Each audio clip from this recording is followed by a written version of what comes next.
Netflix a mis 3 ans et demi pour atteindre le million d'utilisateurs. Il a suffi à ChatGPT de 5 jours pour atteindre le même résultat. C'est du jamais vu. Aucune autre technologie ne s'était imposée aussi rapidement. Mais que cache cette soudaine passion pour ChatGPT ? Comment fonctionne cette drôle de machine ? Quels impacts va-t-elle avoir sur la littérature ?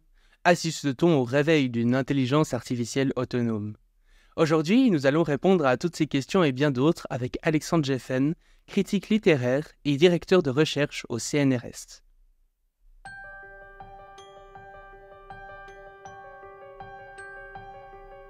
Bienvenue sur le Futurologue Podcast, le podcast pour comprendre les enjeux de demain.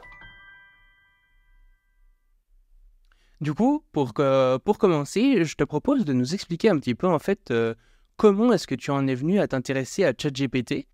En fait, moi, j'ai une double formation. D'une part, je suis littéraire, j'écris des bouquins sur la littérature contemporaine, la théorie de la littérature, la philosophie de la littérature. Et puis à côté, j'ai toujours été passionné par la technologie. Je programme depuis que j'ai 15 ans. Et j'ai développé en littérature un site qui s'appelle Fabula.org, qui est une très grosse machine maintenant pour les études littéraires. Et j'ai fait ce qu'on appelle des humanités numériques, c'est-à-dire une discipline qui consiste à utiliser les outils d'édition en ligne, d'analyse textuelle, de visualisation pour comprendre en fait la culture. Donc j'étais très très sensible en fait à la manière dont on pouvait utiliser des algorithmes, des statistiques, des outils pour lire des livres un peu autrement, pour en lire un grand nombre à la fois, pour essayer de comprendre à distance ce qu'une culture, ce que les romans voulaient nous dire. Et il y a quelques années, j'étais dans un laboratoire de recherche de Stanford, d'où vient d'ailleurs Sam Altman, le fondateur de ChatGPT, et j'ai vu des premiers outils qui utilisaient des réseaux de neurones, en fait, pour analyser des textes, qui étaient capables, en fait, de synthétiser des textes, de trouver des mots-clés, de trouver l'équivalent d'un mot à un autre, à partir de réseaux de neurones. Et c'est comme ça que j'ai commencé à voir ce qui étaient ces outils de traitement du langage avec du deep learning, de l'apprentissage profond, ce qui est le cœur de l'intelligence artificielle moderne, c'est-à-dire un apprentissage qui se passe de règles expertes, mais qui apprend par lui-même de manière un petit peu similaire à celle d'un réseau humain, pour traiter des textes. Et donc, j'ai suivi, en fait, l'ensemble des outils qui ont suivi, les premiers outils qui s'appelaient BERT, ensuite, il y a eu des outils qui s'appellent, les premiers GPT, et on est passé à un certain moment d'outils qui permettaient de résumer, en fait, des textes, de synthétiser, d'en produire des traductions, à des outils qui, au fond, étaient capables de générer d'autres textes. Et non pas de les générer simplement pour les résumer, pour les traduire, mais de les générer sous la modalité en fait d'une conversation. Et ça a été vraiment un des grands apports des versions de GPT quand OpenAI a été fondé, qui a été de dire, ben voilà, nous on va générer des textes, mais pas n'importe comment. On va les générer comme si on était sous forme d'un dialogue. Alors, le dialogue, c'est une vieille forme. En philosophie, c'est le dialogue platonique, c'est un vieux thème. Et là, tout d'un coup, on avait une entité extra-humaine qui se mettait à dialoguer avec nous. Brusquement, c'est arrivé petit à petit dans les années 2019-2020 qu'on avait des premiers boots, en fait, qui étaient vraiment un peu intelligents, c'est-à-dire qui ne se fondaient pas seulement sur des règles un peu linéaires, qui étaient éventuellement capables de tromper quelqu'un, mais quand même des règles un petit peu déterministes, mais qu'on avait vraiment des bouts qui bénéficiaient en fait d'un apport en savoir et en connaissance extrêmement important à partir du fait qu'elles étaient entraînées elles-mêmes sur d'énormes quantités de textes. Et c'est ça qui a donné toute sa force à ChatGPT, c'est-à-dire que c'est ce qu'on appelle un grand modèle de langage, c'est-à-dire que c'est en fait la manière dont on a entraîné sur d'énormes quantités de textes, sur des centaines et des centaines de milliards de textes, une intelligence artificielle à comprendre les règles qui font qu'un mot suit un autre, et donc à développer des phrases dans un contexte, en réponse à une question, en réponse à une interrogation. Et justement, tu as parlé d'humanité numérique. Je me suis rendu compte que c'est un terme qui est finalement assez peu connu du grand public. Du coup, est-ce que tu pourrais, avant qu'on passe vraiment au cœur du sujet de ChatGPT, nous dire un petit peu que sont les humanités numériques et puis en quoi elles te semblent particulièrement importantes à notre époque? Les humanités numériques, c'est plusieurs choses à la fois. Mais en gros, c'est utiliser les outils de l'informatique pour faire ce qu'on faisait traditionnellement dans les humanités. Alors, les humanités, c'est la littérature, la philosophie, l'histoire, et c'est l'interprétation des textes, par exemple. C'est comment interpréter un texte. C'est comment éditer un texte. C'est un autre mot qui n'est pas forcément connu de tes auditeurs, c'est ce qu'on appelle la philologie, de l'amour des textes, qui consiste simplement à regarder comment on fait une bonne édition de Balzac. Et ensuite, essayer de comprendre quelle est la particularité de Balzac par rapport à Flaubert. Est-ce qu'il a des phrases plus longues? Est-ce qu'il emploie plus d'adjectifs? Est-ce qu'il a un style différent? Et ensuite, faire de l'histoire littéraire. Est-ce que, par exemple, au XIXe siècle, il y a plutôt de romans qui sont racontés à la première personne ou à la troisième personne? Est-ce que la description, elle est très réaliste avec beaucoup d'adjectifs, très très concrètes? Ou est-ce qu'au contraire, c'est quelque chose qui est beaucoup plus abstrait, romanesque? Voilà, ce sont des questions que la littérature se posait et que, en philosophie, on se pose un petit peu d'une autre manière. On se demande si le vocabulaire de Kant est différent de celui d'Hegel, comment évolue, par exemple, un concept, comment évolue le concept de morale au cours du XIXe siècle. Eh bien, tous ces outils-là qu'on faisait habituellement avec un crayon et une plume, qui consistaient à lire des textes, prendre des notes, avoir une mémoire pour comprendre que tel texte avait mené à tel autre, etc. L'informatique, tout d'un coup, nous a permis de faire ces humanités-là. On a trouvé des outils qui étaient capables de trouver l'origine d'un texte dans un autre texte, tu vois, de trouver l'influence d'un auteur sur un autre, de trouver des différences entre les styles. On s'est mis à trouver des méthodes pour mesurer, en fait, le style d'un auteur. On s'est mis à trouver des méthodes qui permettaient de cartographier, en fait, des mondes imaginaires. Pour essayer de savoir, avec des outils informatiques, s'il y avait beaucoup de personnages, s'il y avait beaucoup de lieux, où est-ce que ça se passait, etc. Donc tous ces outils des humanités numériques, elles permettent de créer des visualisations, des sites web, des chiffres statistiques sur les œuvres littéraires, les œuvres philosophiques ou sur l'histoire aussi. Ça marche très bien sur l'histoire. Mais c'est ça qu'on a commencé à faire en quelques décennies, en fait. Ça a commencé lentement après-guerre avec un père jésuite qui s'appelait Busa, qui s'était fait prêter des ordinateurs par IBM pour en fait faire un index de saint Thomas d'Aquin. Donc en fait un des premiers humanistes numériques était un père jésuite qui avait des vieux ordinateurs et qui avait transformé son système de fiches en données numériques. Bien, c'est ensuite devenu des choses de plus en plus élaborées, avec des outils de plus en plus puissants, jusqu'au moment où on est rentré avec l'intelligence artificielle dans des outils avec des capacités d'apprentissage profond, qui étaient vraiment capables, eux, de faire des interprétations, des traductions, des visualisations, des transformations extraordinaires des textes. Et là, il y a vraiment une révolution à la fin de la deuxième décennie du XXIe siècle. Et donc, on peut dire quand même que le fait d'ajouter le numérique justement dans ces humanités, ça a quand même, disons, un peu bouleversé le domaine. Ça a permis d'arriver à des choses, disons, qui étaient impossibles de faire avant, quoi. Oui, bien sûr, tous les historiens, tous les philosophes sont pas mis à faire du métier numérique. Hein. Ça, c'est clair que il y a encore beaucoup de gens qui font des études à l'ancienne. Et moi, ça m'arrive aussi de faire des études à l'ancienne. Hein. Je veux dire, c'est pas l'un ou l'autre. Mais néanmoins, avec les humanités numériques, on fait des choses nouvelles. Et notamment, des choses qui est vraiment très, très remarquable qu'on fait, qui a été théorisé par un grand historien de la littérature mondiale, s'appelle Franco Moretti, c'est qu'on fait de la lecture à distance. Parce que en fait, maintenant, on est capable de comprendre des tendances qui ne sont pas sur un livre, 2 livres, 10 livres, qu'on serait capable de lire durant la semaine, mais sur 1000 livres, 10 000 livres, 10 millions de livres, plus que dans toute une vie humaine.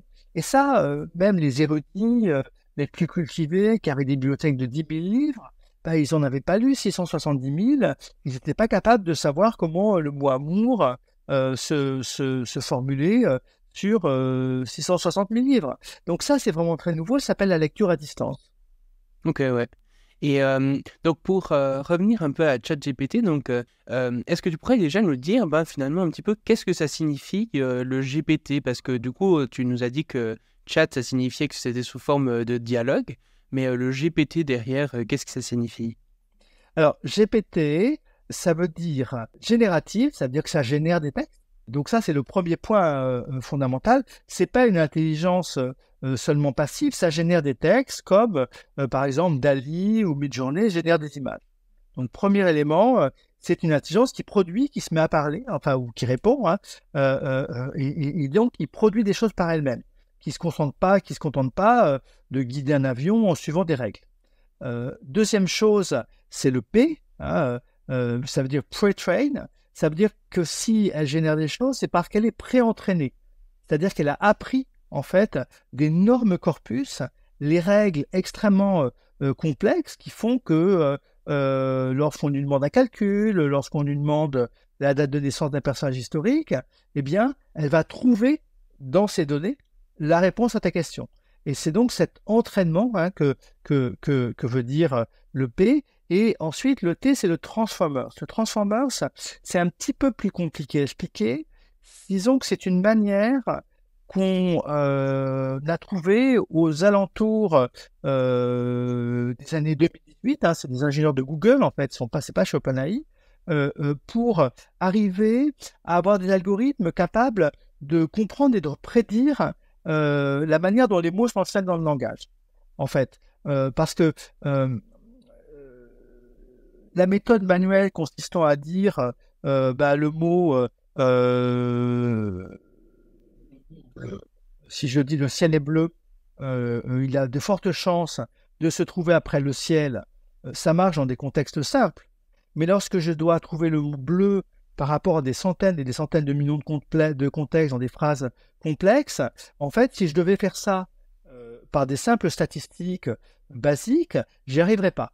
Et ce que les ingénieurs de Google ont trouvé, c'est ce qu'on appelle un mécanisme d'attention qui consiste à mot par mot, à comprendre son contexte et les mots qui l'influencent le plus possible, de manière qu'ils soient digestes par un réseau de neurones. Et ça, c'est une grande invention qui est vraiment au cœur de tous ces modèles de langage qui ont commencé ces dernières années à apparaître.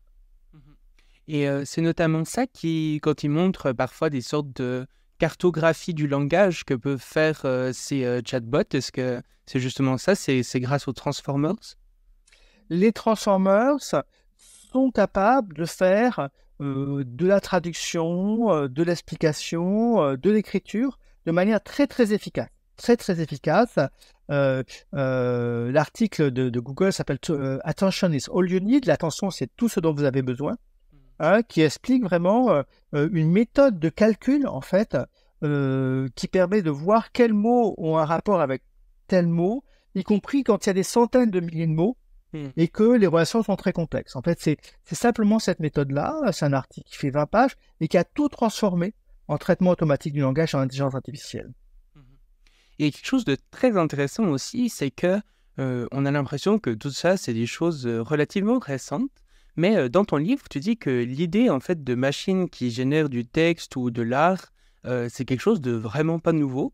Donc, est-ce que tu pourrais nous dire un petit peu l'histoire de ces machines? Alors, bon, il y a plusieurs histoires. Il y a plusieurs histoires.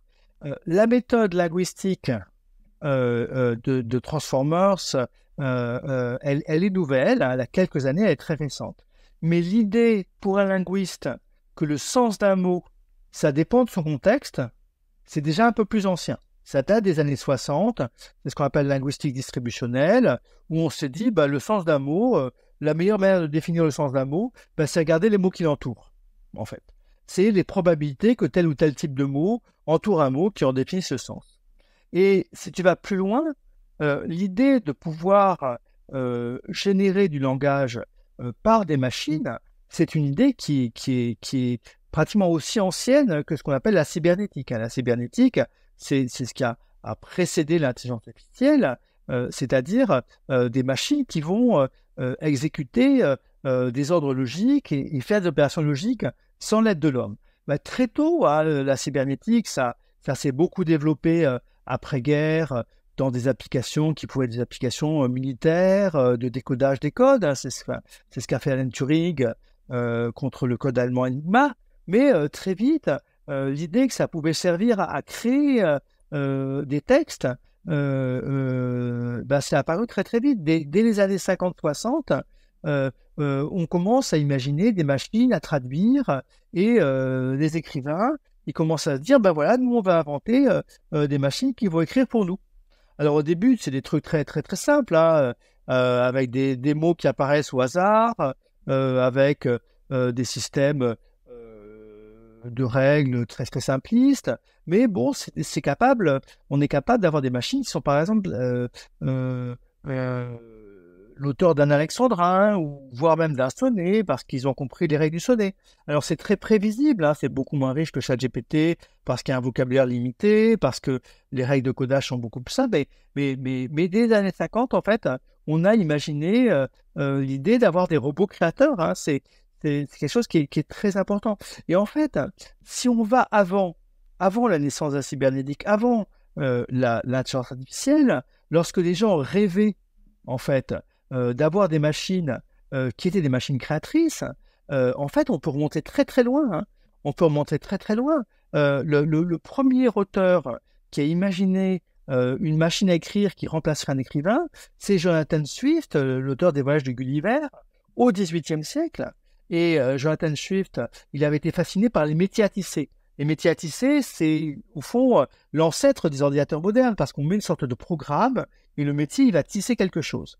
C'est tellement important que c'est à partir du mécanisme des métiers à tisser que Charles Babbage et Ada Lovelace ont jeté les ferments de ce qui sera l'informatique moderne.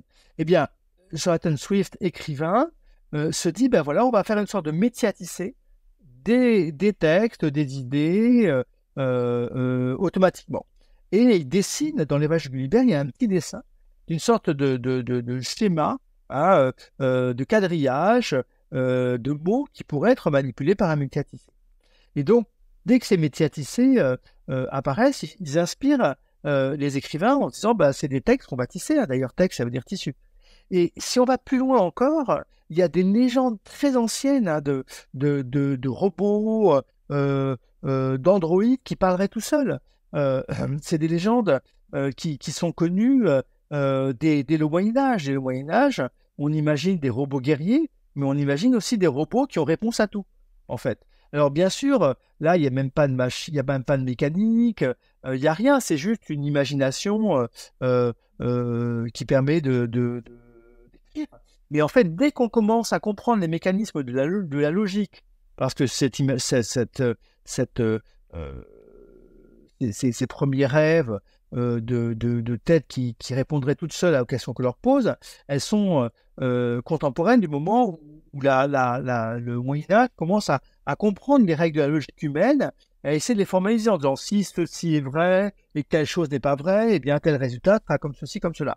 Eh bien, dès qu'on commence à formaliser la logique, dès qu'on commence à avoir des espèces d'arbres, des dessins qui vont dessiner la logique, c'est ce que fait le philosophe Raymond Lull au Moyen-Âge, eh bien, comme par hasard, au même moment, on commence à imaginer des machines qui seraient capables de parler, de résoudre des problèmes par elles-mêmes. Donc en fait, c'est à la fois extrêmement récent, mais ça a une archéologie extrêmement ancienne. C'est ChatGPT.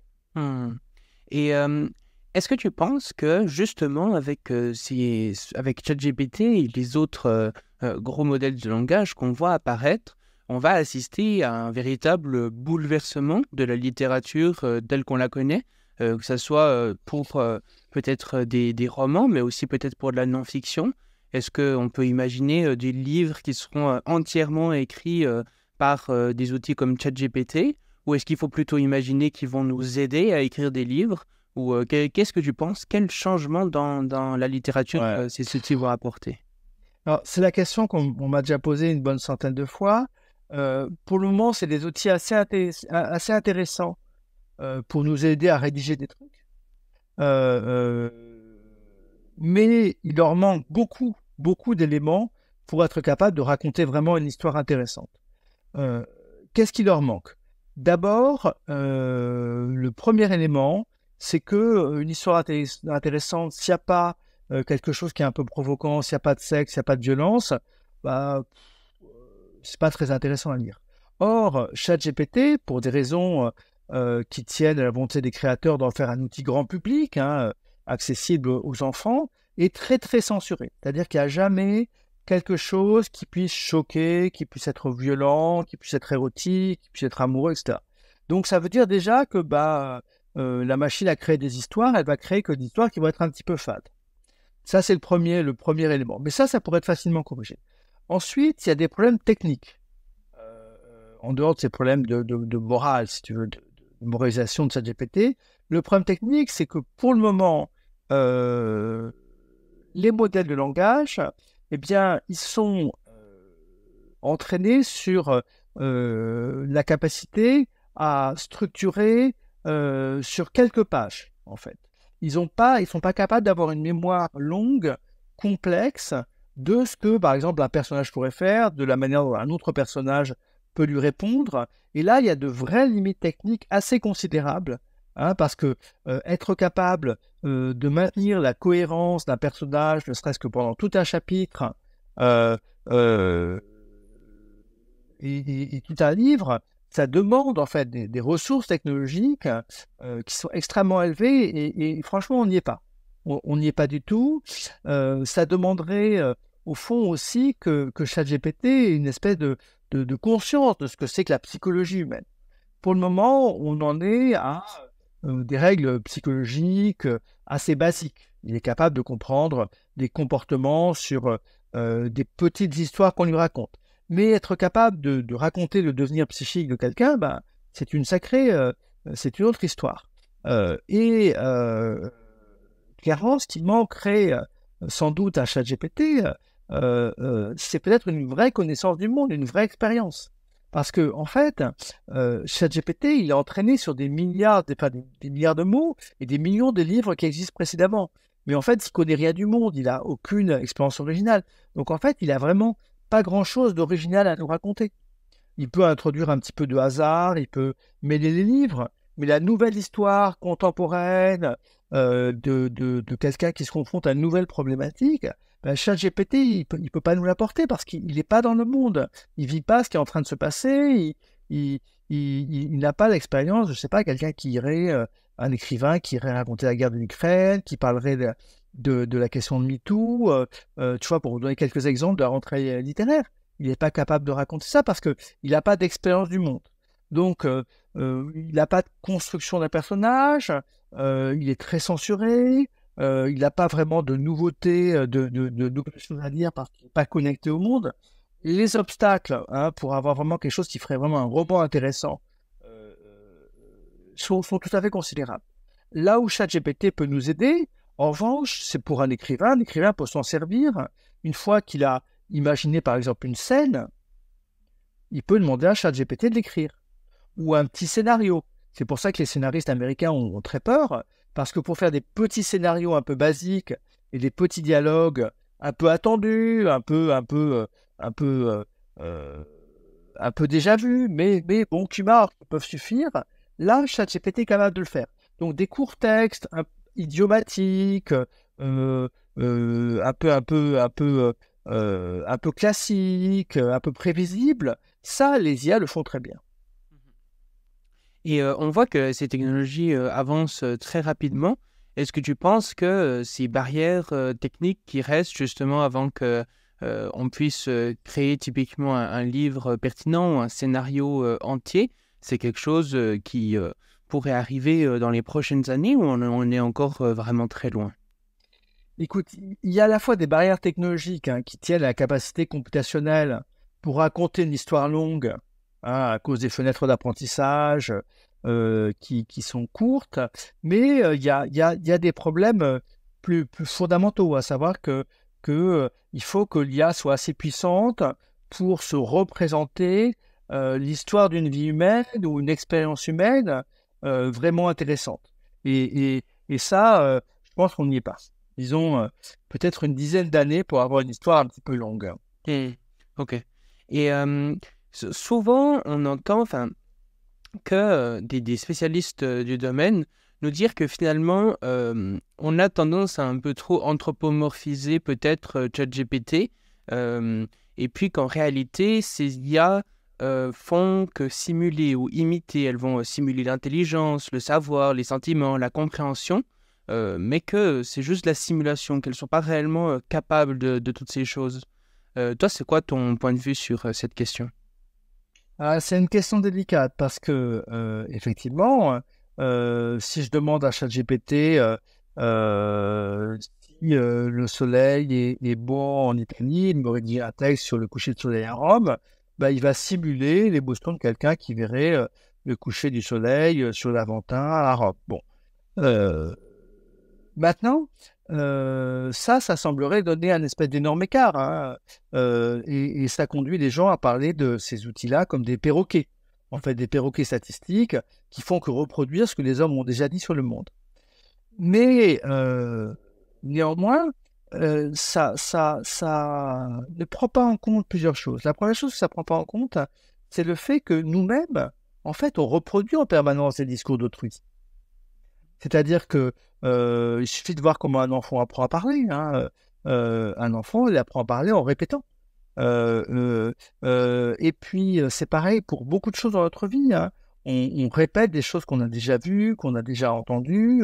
Les romans répètent d'autres romans. Les histoires d'amour répètent des histoires d'amour qui ont été, qui ont déjà été lues. Donc, notre propre vie, elle est faite de répétitions de textes, hein. Euh, euh, euh, donc ça, c'est un aspect qui est vraiment important. Il ne faut pas sous-estimer, hein, de ce point de vue-là, à quel point nous sommes des êtres de langage, engagés par des mécanismes qui sont le langage, et que notre connaissance du monde, y compris notre connaissance qui nous semble la plus intime, ben, elle est configurée parce que les autres ont vécu, ont ressenti et ont dit de ce qu'ils ont vécu avant nous. Enfin, rien n'interdit non plus de penser que, à force de tellement connaître le langage humain, à force de connaître tellement de choses, il n'y ait pas des phénomènes d'émergence. C'est-à-dire, c'est la grande question de l'intelligence artificielle, c'est ces réseaux de neurones, ils sont capables de faire des répétitions, mais ce n'est pas des répétitions simples. C'est des répétitions qui ne sont pas seulement le fait de copier-coller une phrase, hein, mais ils sont capables de reconstituer en fait des logiques, de reconstituer la manière dont des sensibilités sur pour des milliers de personnes ont fonctionné. Donc ils sont capables de comprendre des choses très profondes. Et à quel moment tu considères qu'on est dans la répétition ou dans une vraie compréhension du monde, c'est la frontière est pas du tout évidente. Donc là, vraiment, c'est cette question-là, à partir du moment à quel moment va émerger quelque chose qui va ressembler à de la conscience, à quel moment une vraie individualité va émerger. Est-ce que nous-mêmes, nous ne sommes pas un peu la même, enfin, dans un rapport qui sera lui aussi de répétition, d'apprentissage par les paroles d'autrui. Est-ce qu'on est si différent que ça de ces intelligences artificielles? C'est une vraie question très philosophique, très difficile, très disputée. Ouais. Et donc effectivement, il peut y avoir un phénomène peut-être de dire que la machine est soit... enfin, on va voir dans la machine des choses dont elle n'est pas capable de faire, ou inversement. Mais il y a aussi du coup peut-être ce phénomène un peu de... comment dire ça, comme si l'humain était quelque chose de vraiment spécial à quelque part, qu'il y avait un propre de l'humain par rapport à l'IA, et puis que peut-être une âme ou quelque chose comme ça, des concepts un peu peut-être métaphysiques qui nous empêchent en fait de voir que finalement nos fonctionnements peuvent finalement ne pas être si différents que ça de ceux d'une machine, même qui... En fait, on a besoin de se rassurer. La première chose qu'on fait avec ChatGPT, c'est qu'on en cherche les limites. La première chose qu'on fait avec les IA, avec les machines, c'est qu'on cherche à nous prouver qu'on est quand même beaucoup mieux, beaucoup plus intelligent, beaucoup bien différent des machines. Et en fait, on a toujours fait ça. Simplement, les critères qu'on est obligé de mobiliser sont de plus en plus complexes parce que le test de Turing, par exemple, élaboré dans les 50, qui disait, ben voilà, on a l'intelligence, on n'est pas capable de faire la différence entre une machine ou un être humain lorsqu'on dialogue, et ben, le test de Turing, il est franchi. L'idée de la créativité comme un propre de l'être humain, ben, c'est franchi aussi. Donc en fait, ce qui définit l'homme et ce qui différencie l'homme, c'est très ténu, hein, c'est très ténu. Et ça, c'est vrai par rapport aux intelligences artificielles, mais en fait, par rapport au monde naturel et par rapport aux animaux, c'est aussi des questions que les biologistes et que les écologues se posent. Hein. Là, moi, je suis en train de lire un bouquin magnifique. Je ne sais pas comment c'est traduit en français, Toutes les intelligences de James Bridle. Et il montre qu'on a des tas de formes d'intelligence chez les plantes, chez les animaux, parfois assez complexes, parfois capables d'adaptation plus rapide que celle de l'intelligence humaine. Et donc, oui, on se bagarre pour préserver une exception humaine, mais en fait, cette exception humaine, elle est bien fragile. Ouais, tout à fait. Et quelque chose de très intéressant aussi sur les impacts sociétaux que peuvent avoir ces gros modèles de langage, c'est que tu dis que sans alignement, en fait, ces gros modèles de langage seraient de droite. Est-ce que tu pourrais nous dire qu'est-ce que tu veux dire par là? Et puis aussi peut-être expliquer la notion d'alignement qui n'est pas forcément connue de tous. Ouais, en fait, un modèle de langage, je disais, c'est une machine qui produit des textes à partir d'autres textes. Les textes qu'elle utilise pour produire des textes, c'est des textes qui ont été pris dans le tout venant du web. Donc en fait, on a mis des gros robots qui ont navigué sur tout Internet. On a été chercher dans les archives de tous les livres qui étaient disponibles sans droit d'auteur et parfois d'ailleurs en trichant sur le droit d'auteur. On a été avaler en fait tout ce que tous les textes qu'on pouvait trouver sous la main. Hein. D'ailleurs, à un point qu'on fait finir par manquer de textes pour entraîner les intelligences artificielles. Et bien, quand on avale tous les textes humains, on avale tout le passé, on avale toute notre histoire politique, idéologique. On est donc dans quelque chose qui va en fait comprendre comment raisonner dans le passé. Et souvent, d'ailleurs, on avale des forums qui sont complotistes, réactionnaires, obscurantistes, d'extrême droite, etc. Donc, en fait, on va avaler tous les biais des êtres humains dans le passé, vis-à-vis des femmes, vis-à-vis des minorités, etc. Donc, on va... toutes ces manières de penser, ils vont être présents dans les données. Donc, la machine, si on lui demande d'utiliser ces données sans avoir été corrigée, elle va reproduire tous ces biais. Elle va voir des centaines de milliers de pages où les femmes sont méprisées ou sont considérées comme inférieures à l'homme. Quand on va lui demander « la femme est-elle l'égale de l'homme ?», elle va répondre comme elle a vu dans tous les textes qu'elle a eus sous la main, en fait. Donc, elle va être de droite ou au moins réactionnaire et conservatrice, puisqu'elle apprend le passé, puisqu'elle sait le passé de ce que les hommes ont écrit. Donc, pour éviter ça, OpenAI étant une entreprise très, très marquée à gauche, dont le fondateur subventionne les démocrates, il est homosexuel, vegan, progressiste, etc. En fait, on a demandé à des êtres humains de corriger les résultats que peuvent donner ChatGPT pour éviter que ChatGPT donne l'impression d'être un gros macho conservateur, misogyne, homophobe, etc. Donc, on a demandé à une centaine de mille personnes qu'on a très mal payées, que parfois on a été chercher en Afrique, qu'on payait quelques euros de l'heure, de regarder toutes les réponses que donnait ChatGPT à des questions, enfin pas toutes les réponses, mais des centaines de mille réponses, et puis de dire, voilà, cette réponse, elle est raciste, voilà, cette réponse, elle est misogyne, etc., etc. Et de ça, on a tiré des règles qui ont été appliquées au modèle de langage pour le corriger complètement selon une morale qui était celle des fondateurs d'OpenAI. Et chaque fois qu'on demande l'avis d'OpenAI sur un sujet sensible, il a été entraîné à donner le pour et le contre d'une question, par exemple, je sais pas, pour ou contre la peine de mort. Et lorsqu'on lui demande quelque chose sur les minorités, etc., il a été entraîné à donner un résultat très, très progressif et très possessif.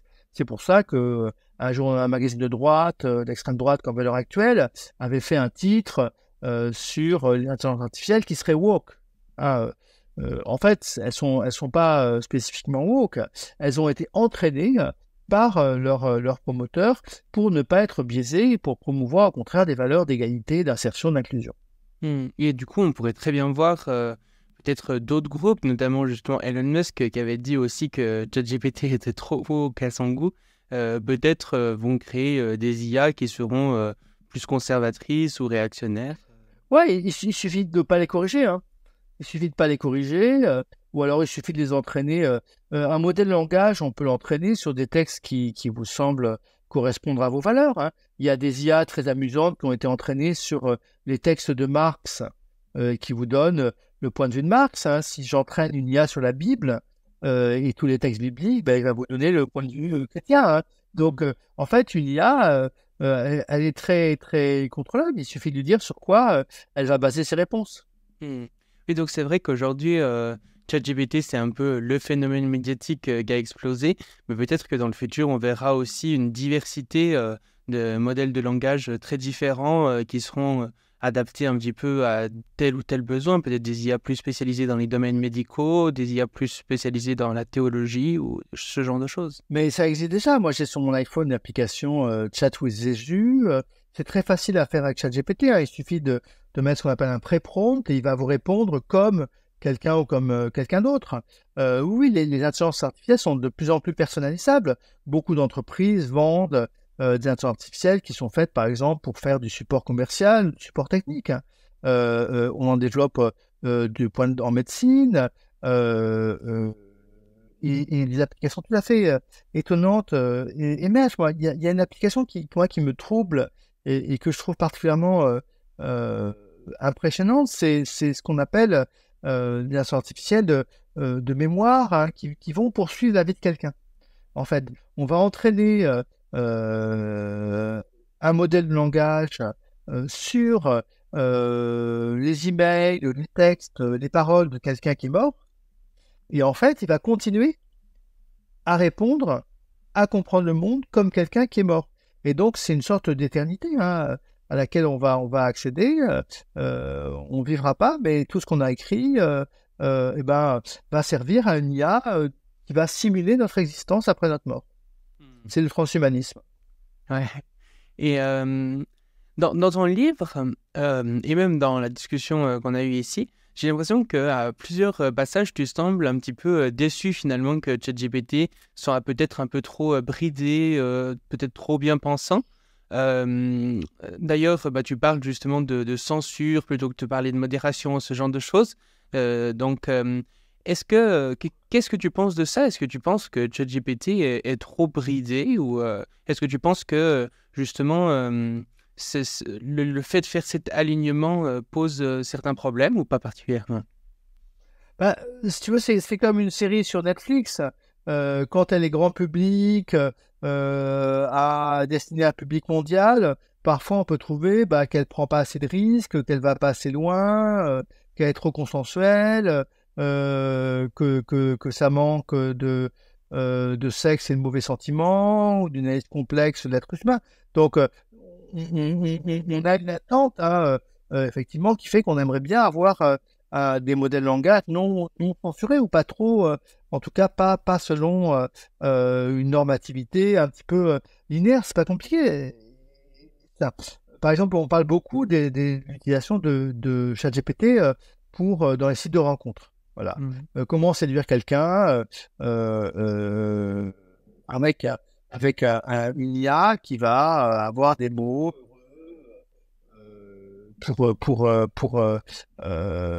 pour le séduire, l'être aimé.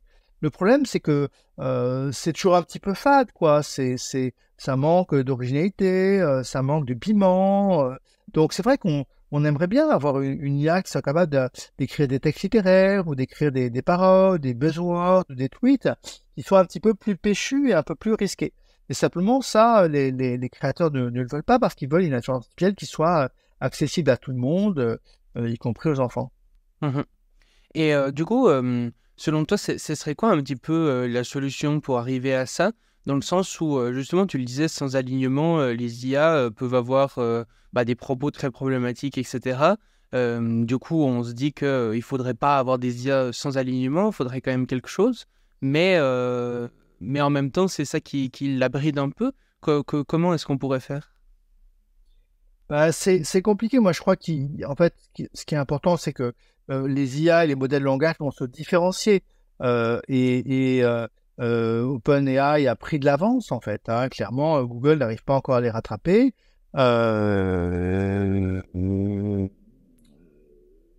Bard n'est pas au niveau. Les autres IA disponibles comme Claude sont assez bonnes, mais elles ne sont pas aussi bonnes.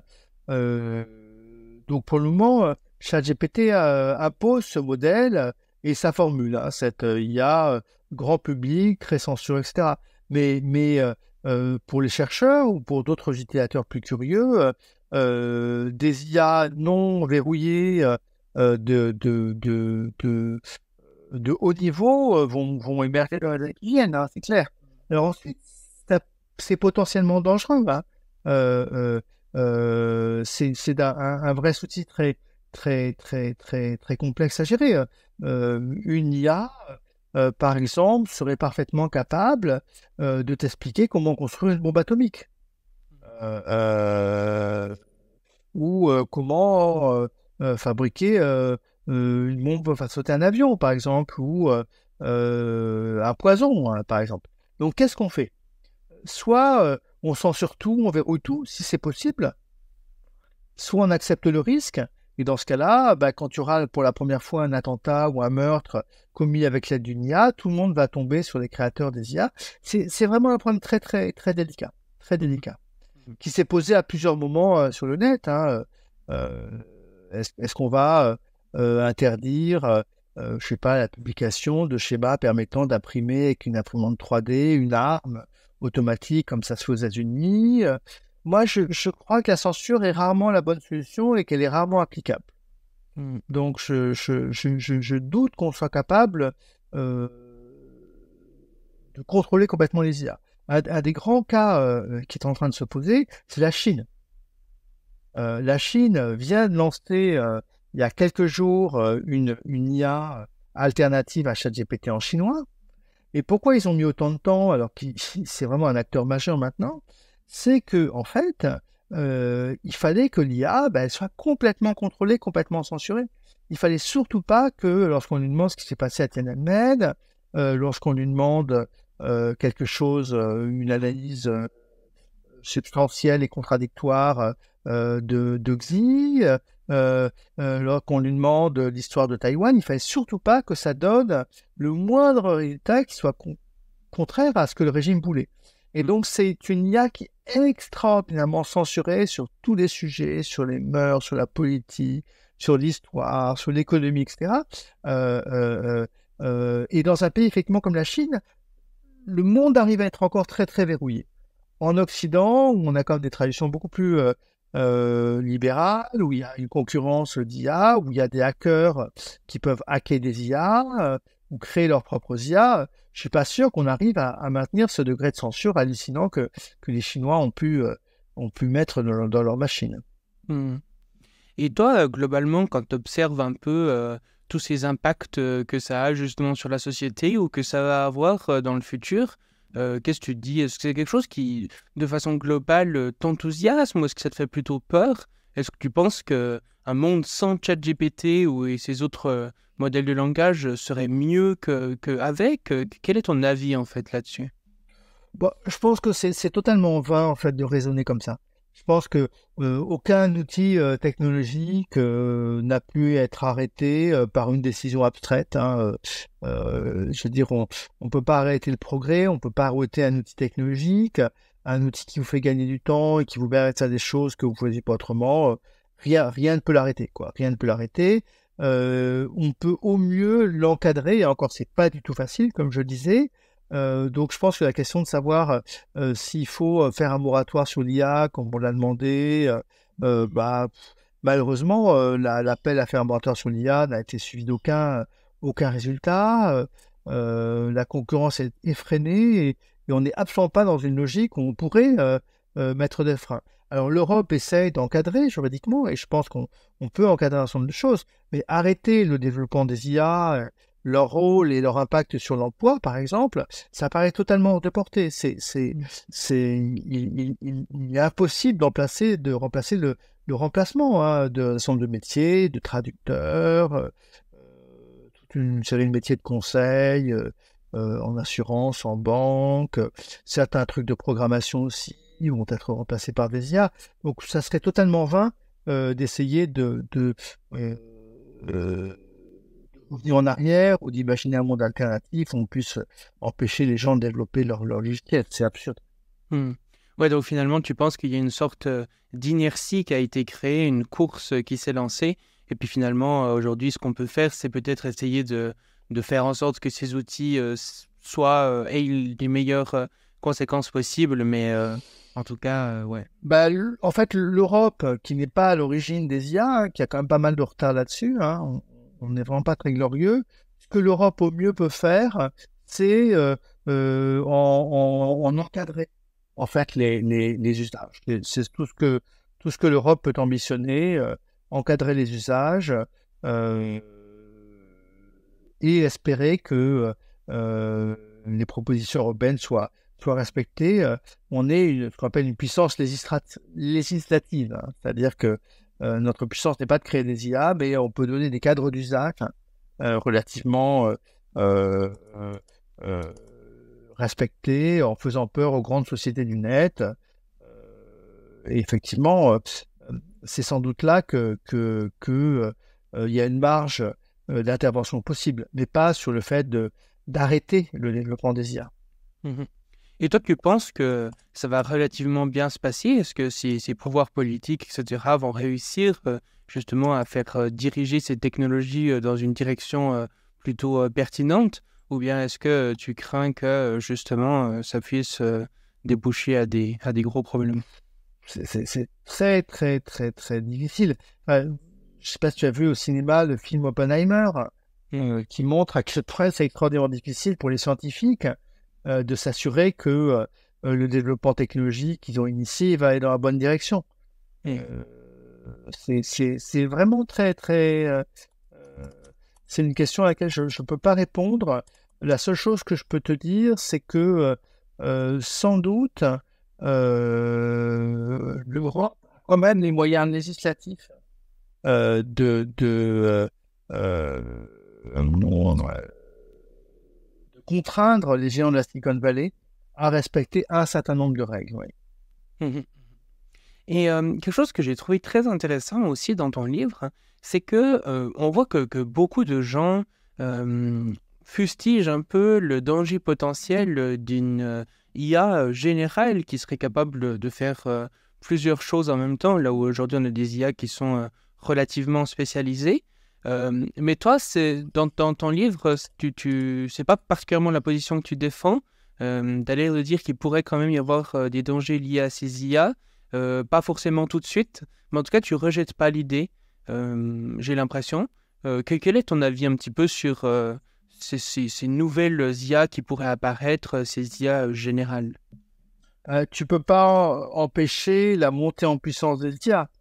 Ensuite, est-ce qu'il y aura un seuil dangereux qui serait celui de la singularité au moment où les IA seraient capables de s'autonomiser?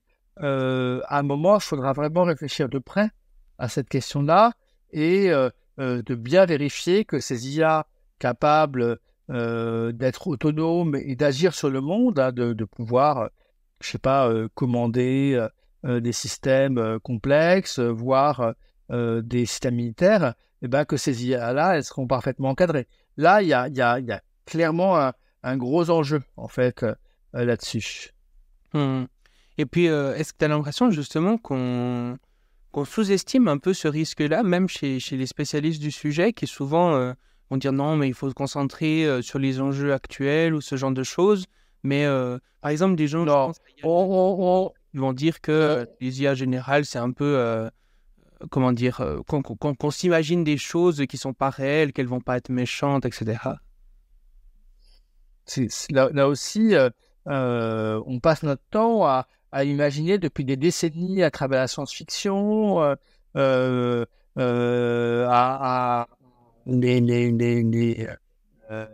les livres, les romans d'anticipation, les films d'anticipation, ce que ça ferait que cette IA générale.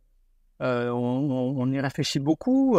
Comment on va la contraindre? Comment on va la dompter? Est-ce qu'il faut la dompter? Est-ce qu'elle va être bienveillante? Pas bienveillante?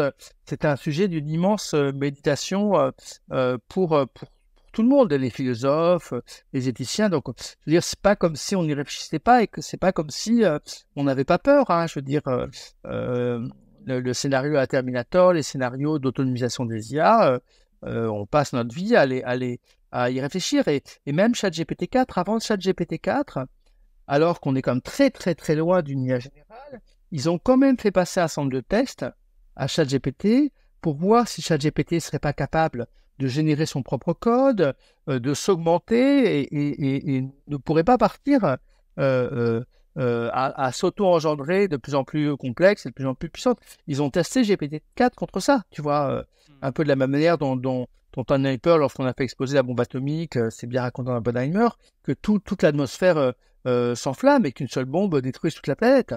Donc, je crois qu'il y a quand même beaucoup d'observateurs, beaucoup de prudence. Hein. Les gens ne sont pas complètement dingues et on n'en est pas encore à donner le contrôle à une IA générale des systèmes de bombardement nucléaire comme dans Terminator. Hein. Donc, je crois que, tu vois, on se prépare beaucoup à l'augmentation en puissance des IA et on y réfléchit beaucoup et très sérieusement.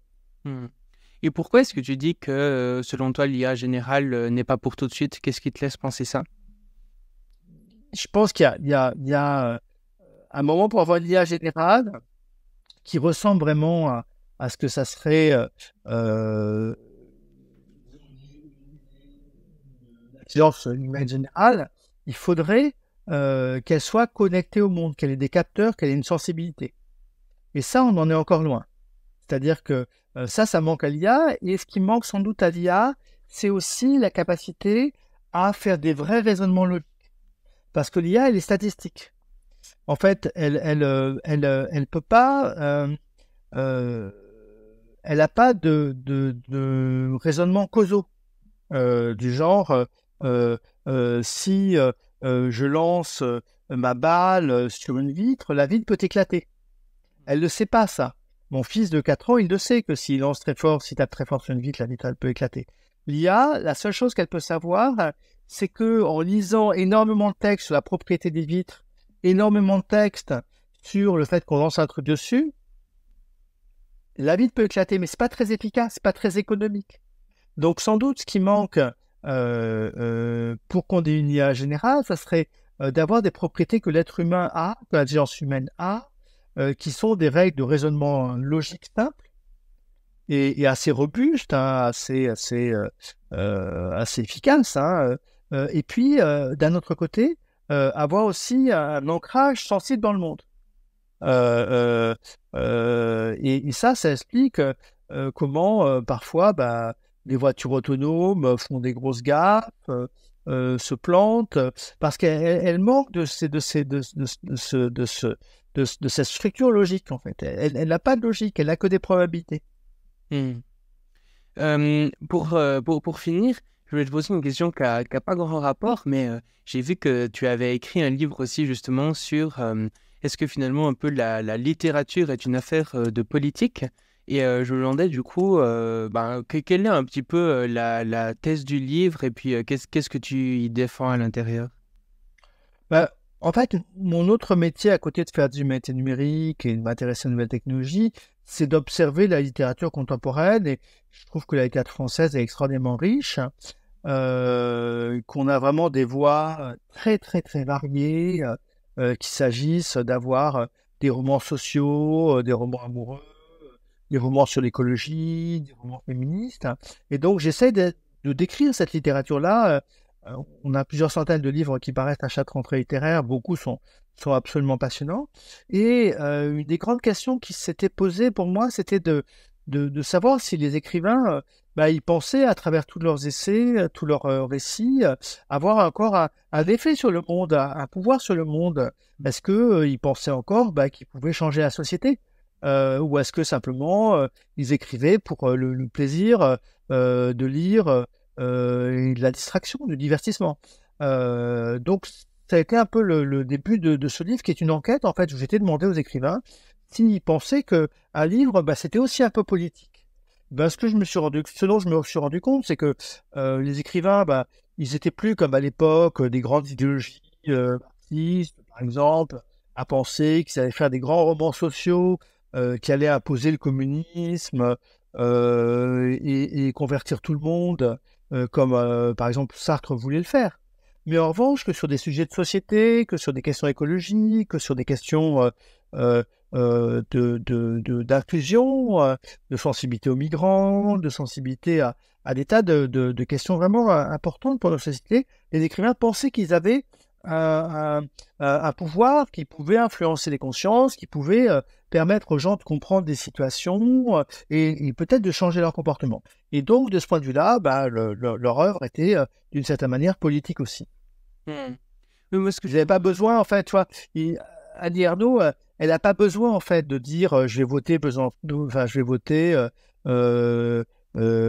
insoumis, elle le fait. Mais en fait, son œuvre, en propageant l'idée d'une femme s'émancipant, elle a fait changer la société, en fait. Ce que je trouve très amusant par rapport à ça, c'est de voir typiquement parfois, par exemple, on va parler de certains sujets comme, je sais pas, par exemple, le minage d'astéroïdes, et puis des gens vont dire ah non, c'est impossible, ça c'est de la science-fiction.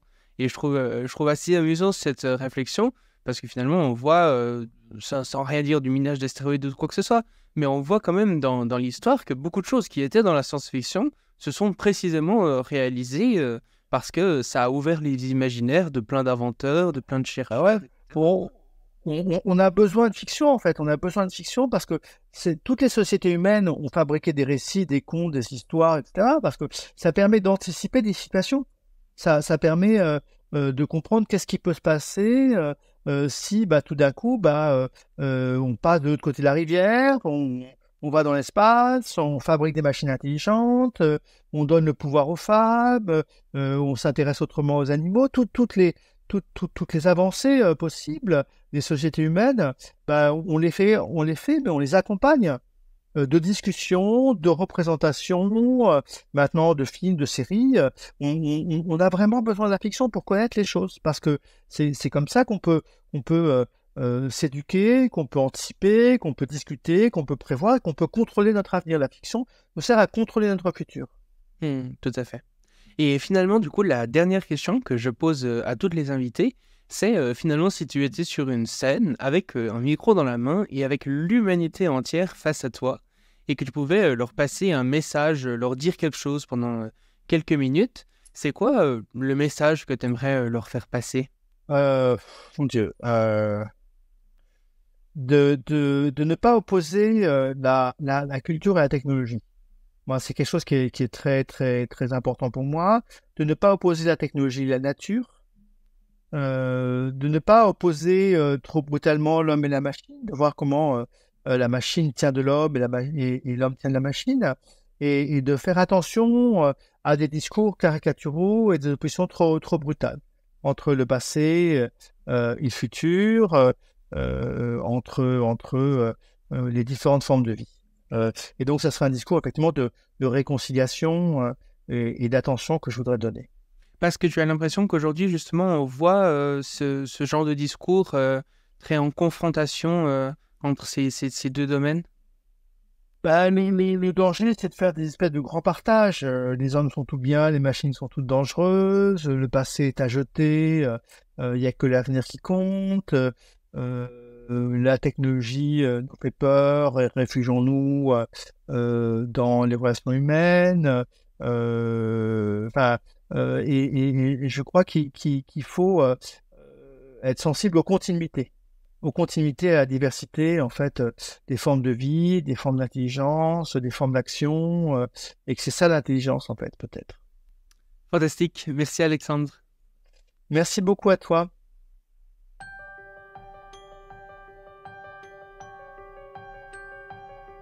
Merci d'avoir écouté le Futurologue Podcast, le podcast pour comprendre les enjeux de demain.